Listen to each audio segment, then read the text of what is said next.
tham rằng này bây giờ câu hàng gì cái Sunday night sang na nuôi rakit tay bầm nào thế bây giờ y rằng này này cho nên mà đâu có sắp sửa rằng mấy giờ những ta cái này penting cái thì à bgu bam đi cho nên rang puri đó na ye rakit tay bầm lên ta mà hewa bgu bam thế cái penting tay này penting tay thế này tay tôi gọi cái hai mươi năm tôi gọi cái hình cái y tay mặc cái bầm thế này giờ nằm mai xin nè y topic chăm bị giờ rằng này thế này ina namai rasam ranga rabza epating ta chama rabzi gina zaina lungyo ma rabzi gina kalum dai solaka wanga bamba ni pupe ma hai mana nang nei bam gana hang do kalum ngai lo zaina pastor di kon marama nang ni go bible le ko mi lo ko luwa nang go pathomak le rangai heba bible guna bible ka hage bible gana hage bamba pasam I ranguda de ga ina na mai ranga ne bisa da ko hang ji gina da ko te le ja Sunday night sang na nui rakit ta law ko ta te be sabat night ta mang law Jisu Christian sang be le ja sabat night ga raki ga hang lo ra sam sabam ja ko ta te be chi po mai anui ta ma ka na mai Sunday ga ta law e be go sambam de chi ji ne pi mi lo jana nui ka thai sam ke jana rang be ting ga nang gu pathomak ja le rang ai lu aja hani migo Bible po kamlo zai migo Bible gana anui ka thai mi kele rang ada zai anui Sunday anui namai Sunday na baza sabat mangle sabat naya cham Sunday naya samle e baza rang ada zana maram mena nui so question table ga nui to gong marab je gina rangale maram anui na nga I rasam ka thei pe le bambe pe ne le ile Bible la ko pa nga marama Bible ko se study te je te sang te jena in jinai le shiki palu ja hang le sang ma ka akhang pe tala ma te ki pa ka le je te ki pa kai blo ga ki ngau pu nai nai te ndam ka nei ndamai nang naka da ko kya la lo ge Galatian nang kya mi kya malo vi kya lu ja naka chia kya dai male kana I naka kani mata tebe book of Acts kani mata tebe kya la muile chene maram na ra kita malo le piki gena study te ja da ko na da ko me le kana na mai ni Christian me ki maza Bible ko kana pi luwa mirna chi be so ra ki ga makana halama Maman sui kena sebugu message kena anuya kandum ne kana sia sam kena I maira sam sapena samawai na samau pe samna nang nui I leja nang nui leja punglu jan zai lu ja anui te tu go kule china anui te tu go ma rab je kena ra sam kya miele chana naka irangai da sabat cham le Sunday cham le eje irang le direct rasam gu chi gu le eja peting te marab peting za te unga marab je ne te chat marab je ne Genesis kana ka chum dai ge kya ke de zai na harana ting ka dei kan dam ba mai ge right to be ka ba ba ti po sanga ka dei zana pesin prin mbang rama khaur raman dam ke za Genesis pa kana ba chapter kana ka chum dai ge pi ge je na Patay makasabli ne tuluza langsan na banaya pan tagbam le langsan na banaya pan tagbam luza sipo nai pere ya pa hina male sana makane tenchi le achele ina rang baza sabat banai jurang le zai pakan na bega piminoi rang to gole jurang noi kinambau ngilen kiminoi pakan na bega harana Israelite madui panna madui hanga hindi kare pe gale hindi kare pe ga begaza hagaso hamaso hanglau to so be roke baga hindi pamadai be roke be pamadai pe gaza ntang mai za reimilo hele naka anuina gay bamban suiza 10 commandment ka number 4 pe dele kaha ge beja siza ntakbam mai je rei milo le kana Chigaro ke besan tak bam mai je rai mi lo kana kat samba anu ne chi pelu bi besana Exodus him reu kat ku kare ku chum ya rangai besa Israelite madui nang nui kabang te zabam da gena ina lupat kaile basira jana lupa kalu lipa si pon ripat kai ba mai gena haza hazir yam chu ja pama pasna mai ge ntakbam le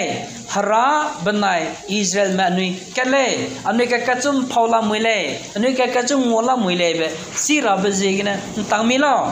zana siga rang ka tinga dai za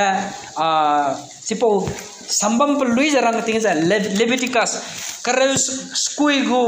kai kecum gale jarang ketinggi dah za entah bapa mai za reimilo le jana Israelite madui gu hingde lui di za na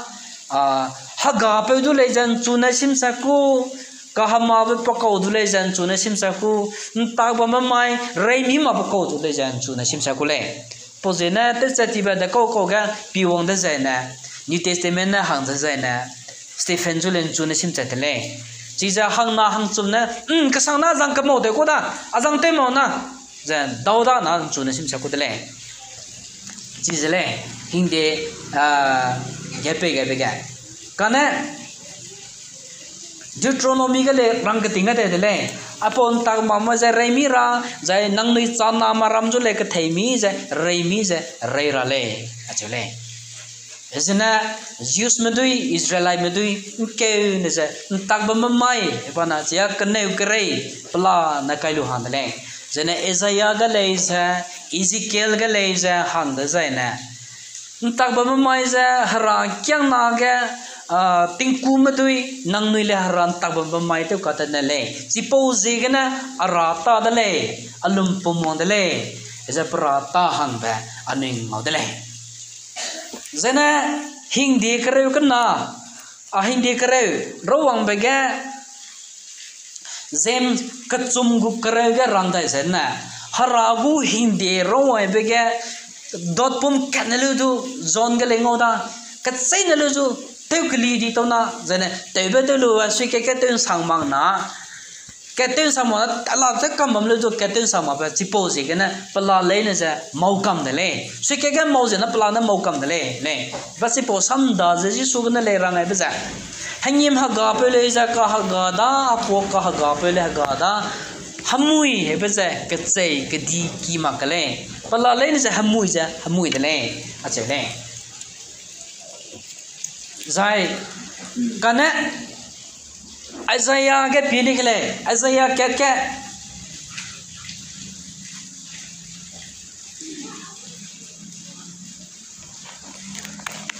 Isaiah ke rang basa nang nui gu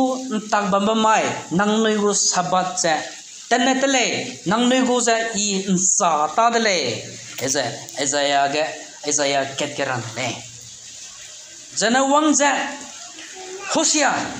Hosea kena gu kereu ket di kede zaina sigaleza tingwang na ntak bamai pana pesuita di ba kereu ket pagu lube bam ramalena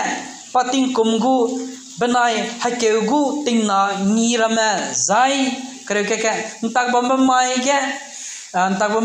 reibam ba zai parasegu kandui beramelena ina ten sound dudale le sipo anuinan takba melena za pathau ta di bzena pana ten sound dudale jana Jeremiah galeja Jeremiah himreu kat galeja agum ja rangdai dale pilala Israel ki benai juda ki da ge samhat kai ba karchi ba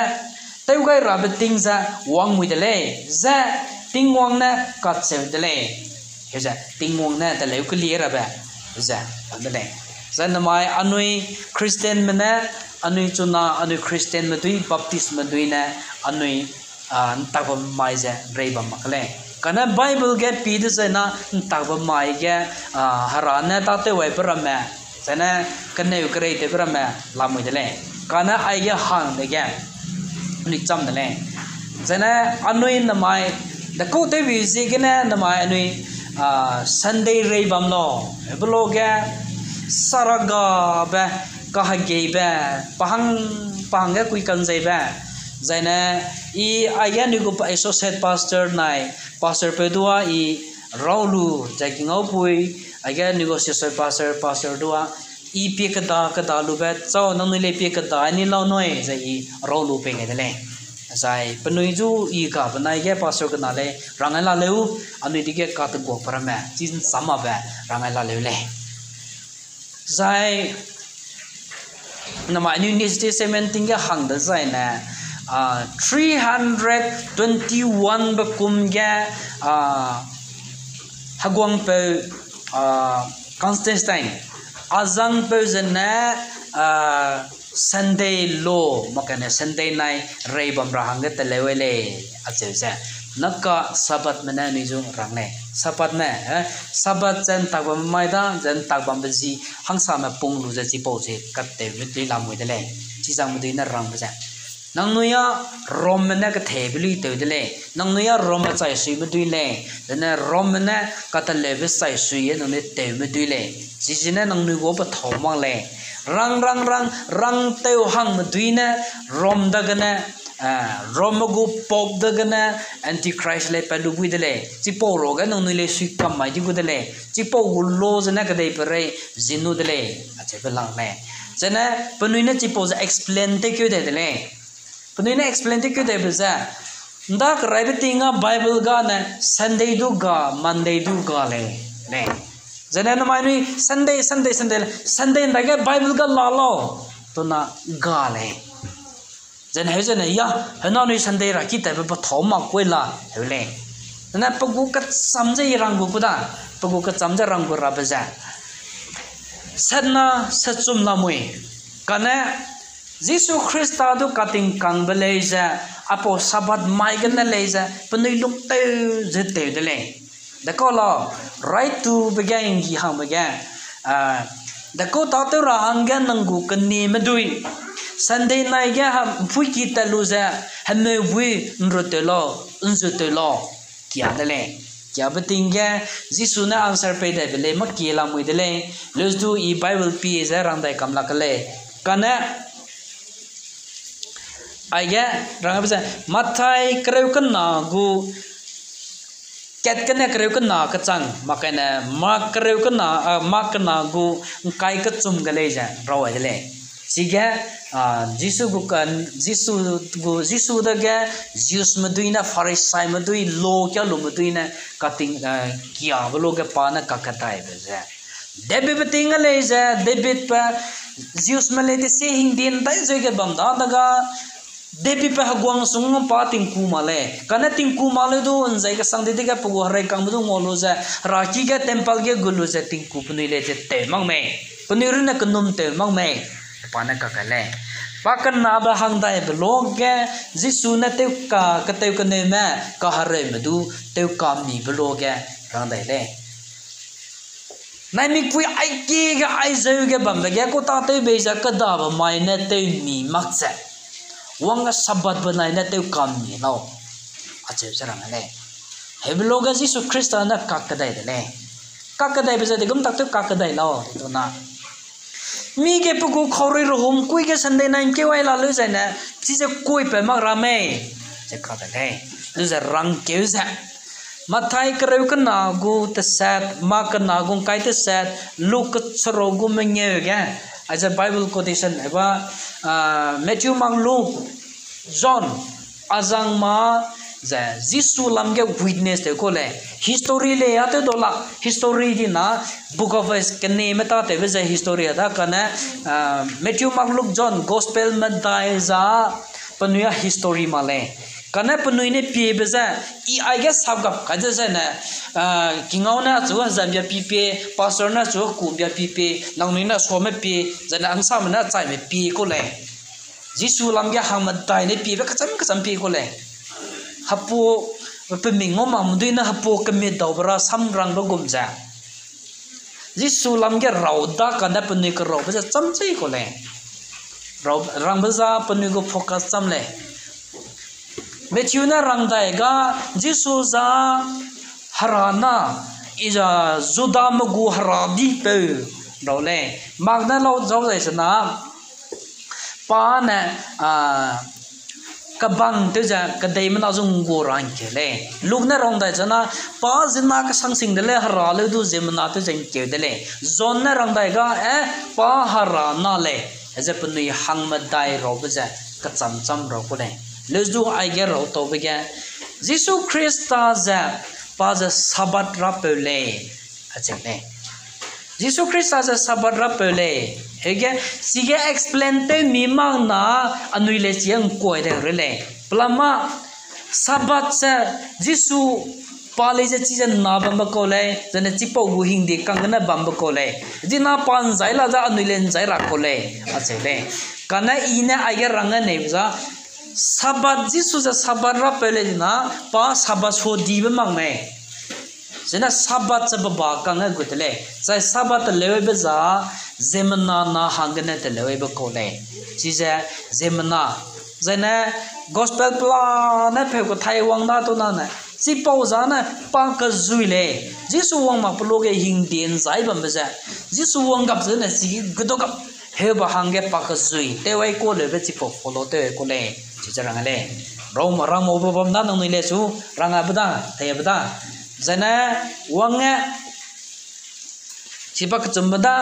zana ipe bambloga inaka rangkedi bakana gachum aiza jisu pakanem dung molu pakanem dui hame bun rote ba makaina jisu te kam ni ba rang ba zana zang ma explain te male kana azang mana bible ke pe explain te ba ta ko sena sunday nai anui kan nalo rang mai za rang baza jisu ring chu kadai ba jisu ring chu kadai bara sama anui ngon chi chakta Matthew loi be kale la da Mark loi be kale la da Luke loi be kale la le jisu ring chu bara sam achele kana hangsa manele chi kale interpret chamba lamwile jisu wana nzi nai Saturday na ring chu di kole Mary Magdalene nothing social na ka daule hemera mele lamwile jisa anu study te me te matona Sunday mai paring chu mangma hedai re jisina Bible na pi ma pa maram na karang ba sebna ni te tu ko kole kana Jesus Christ ring chu dai baza Sunday na cho sun ring chu baje gina ring chu beting mi pui kadai pere go na my history page na ile long kau rani pui gu haro pi changda rani pui ro le chi ga lam re da psi kina mena puni ro te be ka zana government na pro te be kan marbol chu zina pum so diva da go mari hi ya pung pung hang no me ka lam ne zana Krishna le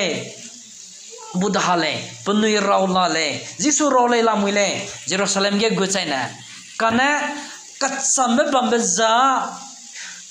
harau leina bambaza mi du raula male jisu Christa raurun le aiba empty tom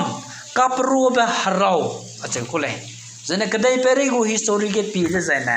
zena ahrasi guting nasi pi zena ring chu dai bara samza anui de karuna katsam bambe Jiza anui na teze bambaza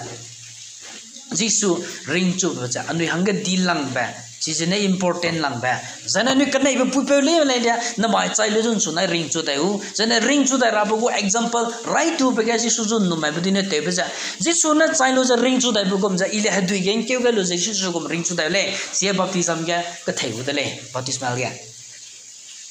heza aiza anui gu ta sab dale kana uiga igu dai rai sabat dai mana ni jo rang ba ga Bible ga Sunday Monday ga le Sunday Monday da kau ga na chu lo punui na chu ba sui ja rang ba ja sun sun sun nai me chu ka kalum ba bau la mu le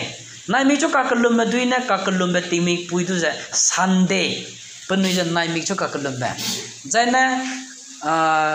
science ka thai bona 9 planet 8 planet la muile rang dele hege planet chu ka kalum dui la muile Saturn du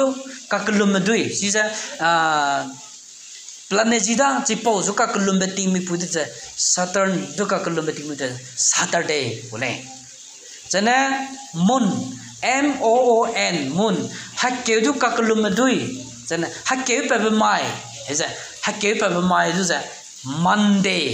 Sunday Monday te we beza 9 planet 9 mik zana punui chipo kakalum duina te le beza ania follow te le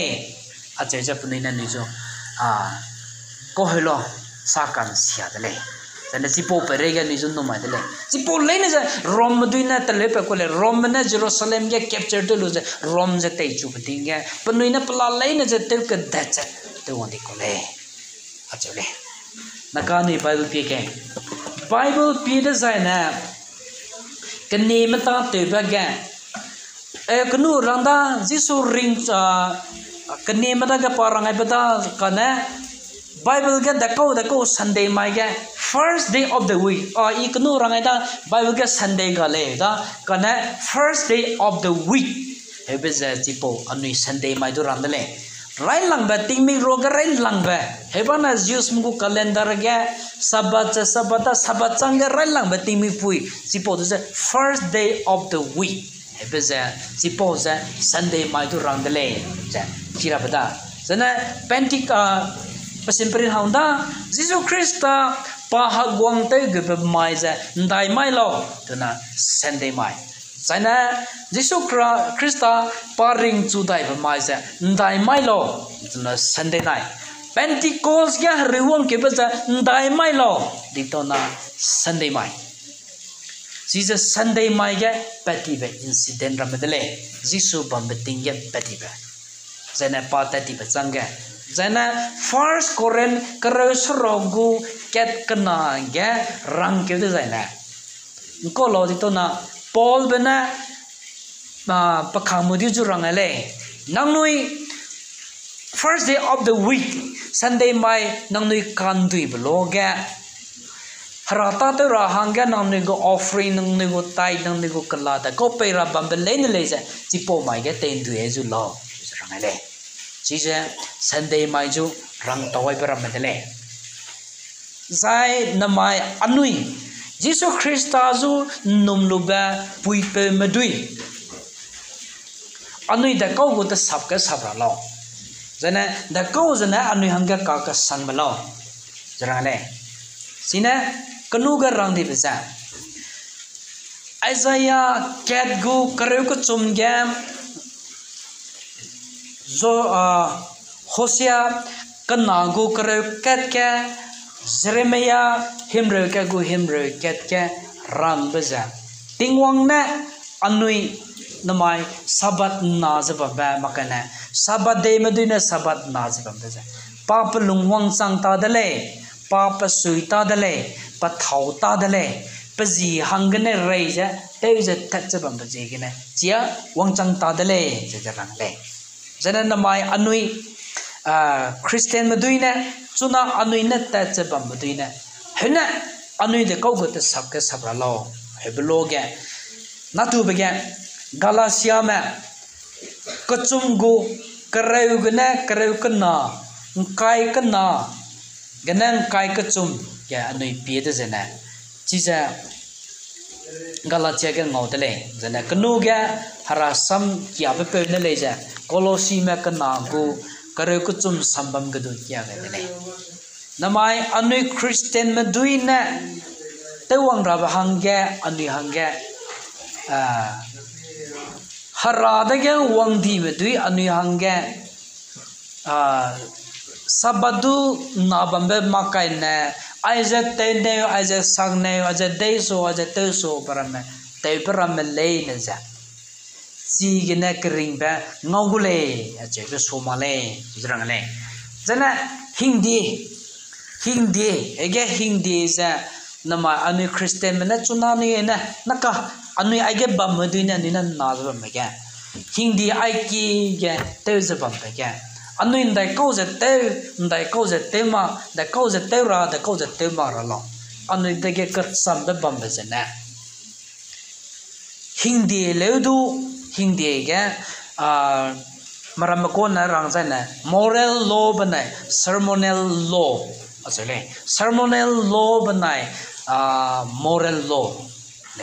hebana kangau bage hara te berameza sisa ceremonial law dele sipoza na te sakpege reira zana hage room ra zana hara te ra hara te bza he bza ko lo ti to na I hamui te zena agu hamui phut cha lok to ai ram ge khorui ka te gi lu za hara te ra ble si po ram za ceremonial law de le zai chuna anuina te bam ba anuina ta che bam za si po gu te se za ne an ka te makale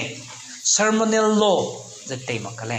kana anuina te ba za na moral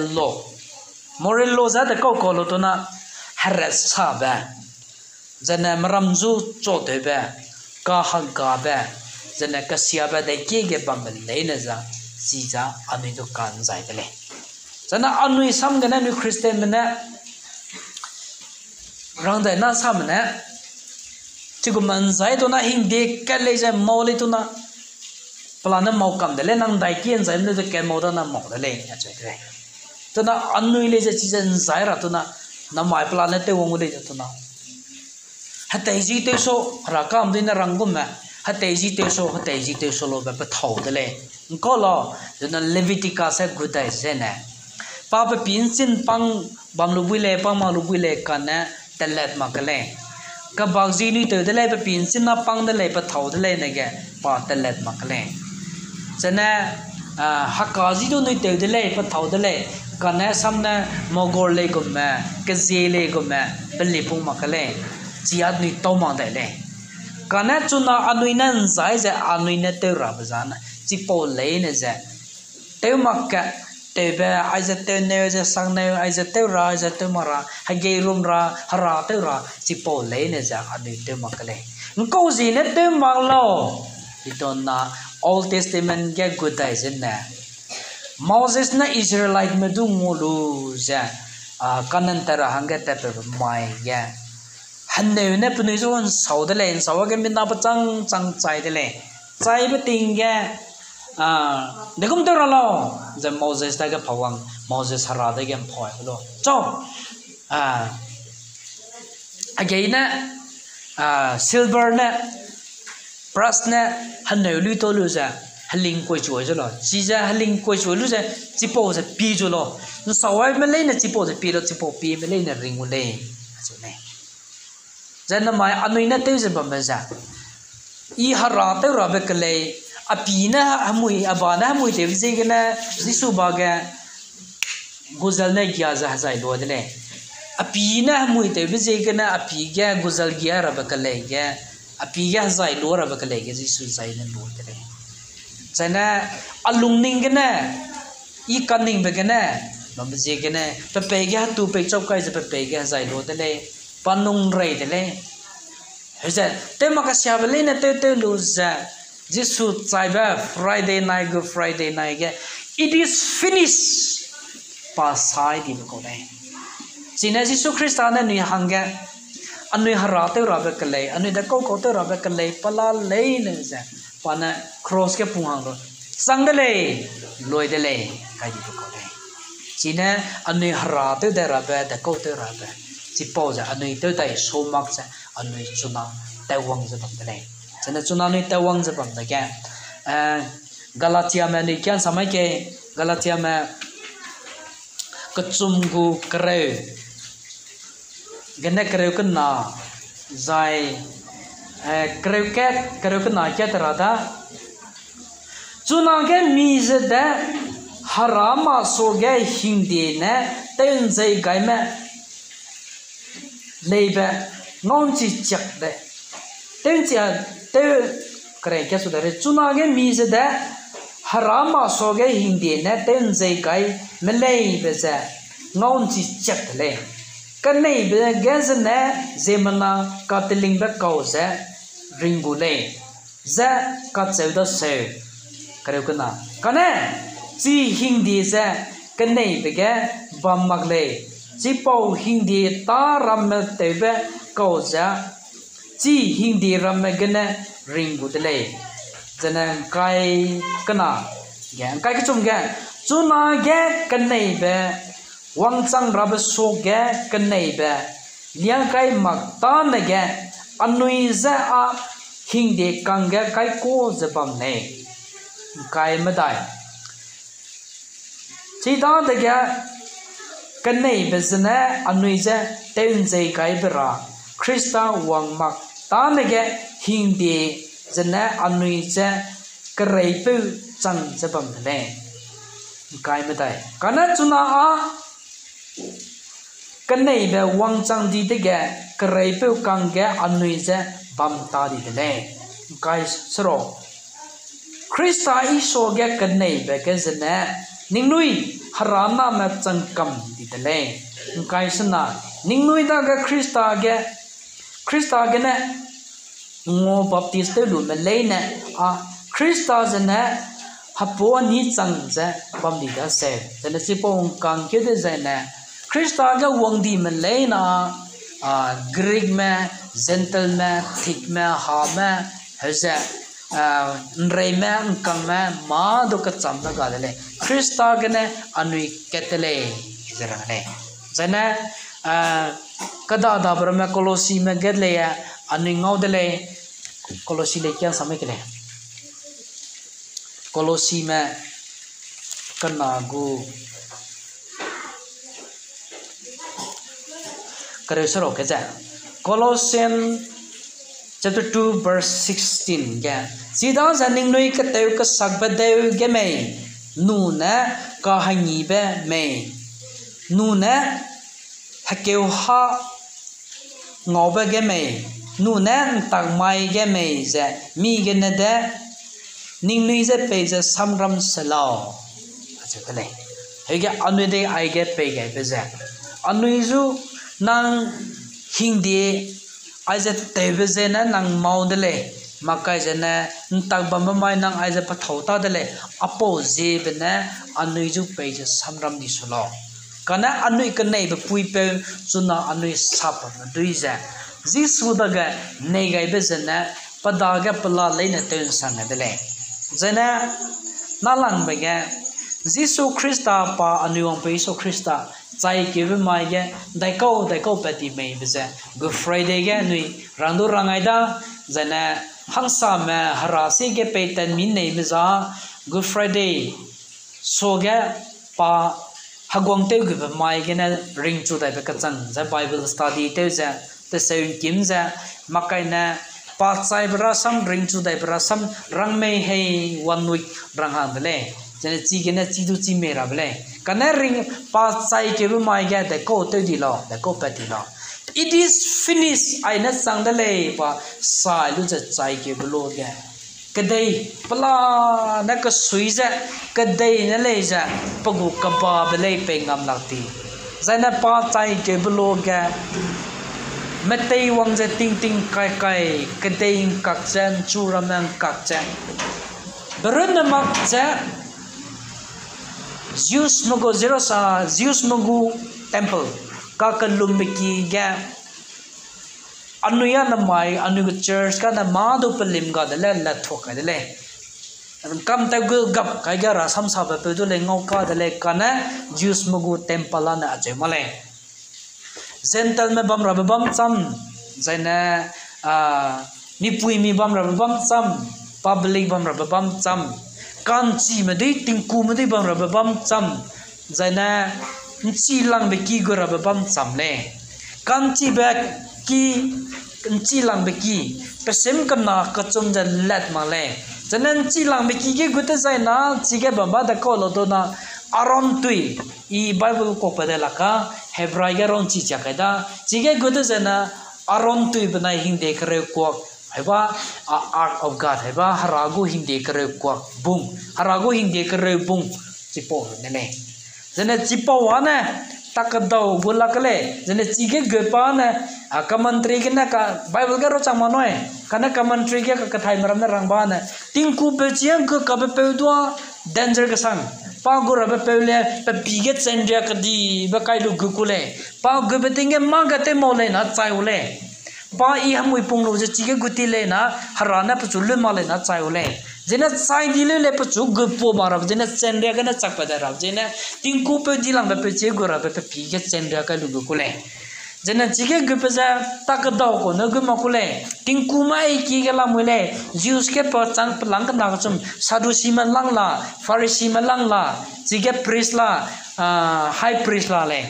Sige gura because a high priest na gukule. Then sige pana gulu once for a year le. Ting kum gel lokat gulu sa pana harata rakule. Then pan sige gubam za Jesus Christa na zai ke beloge tipole lan chi chak le. Zai ke ting kumra ma laman na he la da ula luma gudola ka kana Kalelia bam da kana Jesus Christa zai ke beloge. But payment pangke ze kadai ka chang da pang patak da fok le. Jipo gana Hebrai gana explain te webaza chuna na anui da ga tinku dilang ba pe nang ta da le. Anui Jesus Christa zo kan no le na za anui tinku da le. Jana tinku dilang baza anui go tinku dilang baza Jesus Christa da le. Tinku dilang ba pe na ani hanga magata le na once for all. Look at gana hai mana hanga ten sangkam za lagi dene. Jangan namai anui Kristen madui namai ina irang belai mau sebab saya nang nui le asole correction tu ada kenu rang benda nang nui le Bible le pi ke dalu jah cule rang benda. Jangan irang ayah rang kelodi bisa kena nang nui kaning belai rang cang mak belai daki ke bamu dele. Karena tingku nata temai makanya Jerusalem nung karang beraki go temple le berasam jah. Hebrai ge explain te wedele tingku na gulu ja ko te ra chipo te se te sai le na za Old Testament Leviticus se la dele kana chige gubege anidika ka kali ba Hebrew na explain te dele ana Hebrew na ramza suna anuya ibi dele better ebza rangai go dele eza suna anu phoroga tu ma eza bam dele zai na tu bege I ngain ra sai da I rang nap tu bege rangai rabe da kau gane sabadai pati mebe I last ke explain to le sabadai as a purpose 1844 bukum William Miller ache pe pa baptist ko le ledu pa bam baza pa na rang le Daniel naka revelation ma gutita jana sabade mogu tingkang chuai na revelation ya narang digu na revelation ranga na revelation night Daniela te ga dama te dola aji pote ga dai na nuya pangbing to go thok yule William Miller ache pe na Daniel te sadgu kare ma dai jige je ko ge pe ge hai chum jai him ro ko chum ha shakle ramba ge za pa jisu wang rabe pau anui wang pe dara be timi pui riam be pa na riam ba za 1844 be kom March be ke 21 banai ge Jesu Christa wang le pa na rang le ko de le wang ma ka le ge pa na ka sen hang dai le male 22 October be ke 1844 be kom ge Jesu wang de le rang ka dai le kana chi po kom du wang ma ka le pugu prediction ja panariam ben chuiza Daniel ta satku krem dai sambam ne pariam ko le ge pazar riam modele wang lu makle hedega Jisu wang ba za pariam mai ge riam mai ge pariam ba tholu ma ge chi ge pugu grom di pun riam mai ge aisa anui kan na ba za anui si de pa thoma le za pa ngo za pa khang pe J.N. Andrew hebe pe na zai Ellen Z. White hebe pe na chi ja ro chu dai le anui go si de pa thoma le ro le hedege azang pe du za church can excommunicated to le haraki na pe chu go to di le haraki na go to di za adaga go to di ma du za pun group ke ne chipo group ma du za pro na kalak na worship to me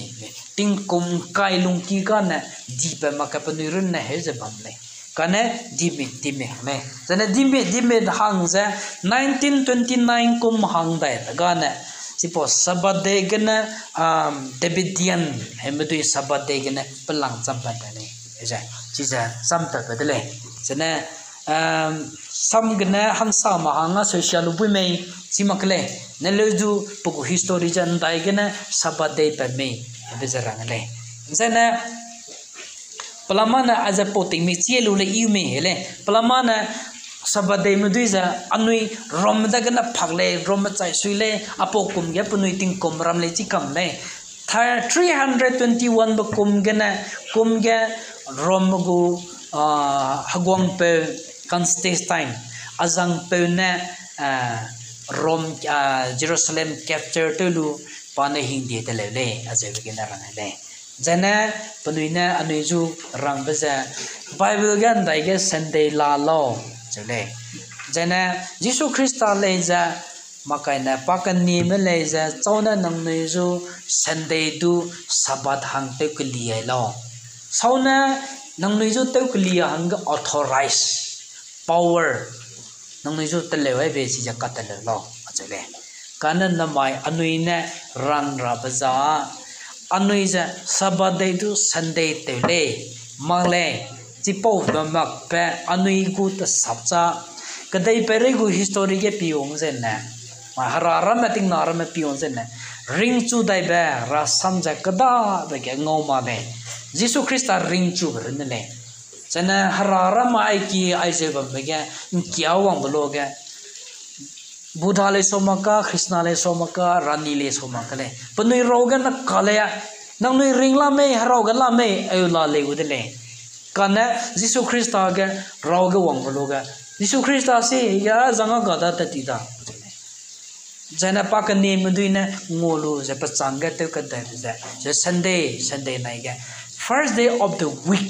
ya panina ndui je kolum ja that's it ne jana kevina ja lung kevin naidu sai naidu diba dai ke ga dai je ga anuang poidu hangye te je pe je bam ra ba lam le kana anui na ma anui gu ta sap sa ring chu dai be jana anuang ge ditu bele jana anui kam nam be pui pe mele je pa na ring chu bu gu ja anui le ring chu dai bele pa chu ha dau him sang le jana anui gu focus na tu be ge na lang be ge anui gu focus pa sabadra pe pa sabatu te jabam bata pa dage pala leina pa haraba mse gena zena anuiza pugu hingde dage Old Testament pawang ma pa soge pege ba makpa pawang lu ba changge pa na te wai di ba pa taramen num za pa chun num za pugu haroi chai su ja bale zena nama anui kadai pere gu history pi andena lungwang kadai pere lungchu ba Genesis ting kadai kandam ba gena lunghang ja Jesus Christa chai ge begena pala leina loi ge dele jana chipo soma na tingim angel mena paka kana jina zum pho ne bawang ja 4000 tingkum changmadai ja silent perabam le kana chipo changana Jesus na ni ju ngolu bam le bamruna maka chuna na anigu lungja bam set ja Daniel ga ni pi ka dai je na pakka kana ani gentle mahanga ni nge peting pe gai ba ko le ani ju pe gai ba chuna ani re he medu ja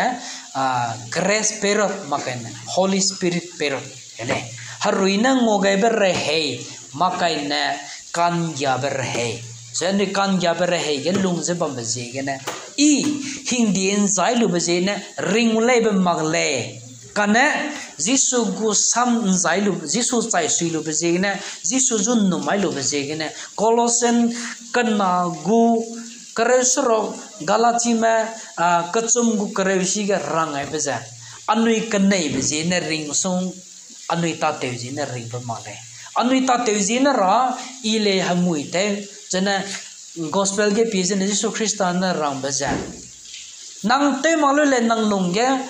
mi puidu ngolu ja ka sia ning dibe chile ja hamui le anu ya hamui nya le jana harate wana harate kam dai lakale kada anu chu na harate dai makale jesu hebrew guna rang bugum ja anu chu na anu ja haragu tingku me ani pris chani le anu le ja nang I le ja haraju pholu bi le krai bi ting lui na anu haraju pholu hanga anu ma du pje reje pengam ga le tingku mada ga power up song tingku mada ga anai ka la te wang ai be te tingku mena kalum rasu jana suna contact present gu contact ke piung jana sangmana hara te ranga Zeus medile na ka temple le ga le panu go temple le se jisu na rang do gum ja niang dale pa bam le chi ta dale lesu kadai pare na ka pating rumong di bze gena palale na sawon da la da te mare panan len sangkam da zaina kumchum kumadai ta ti dala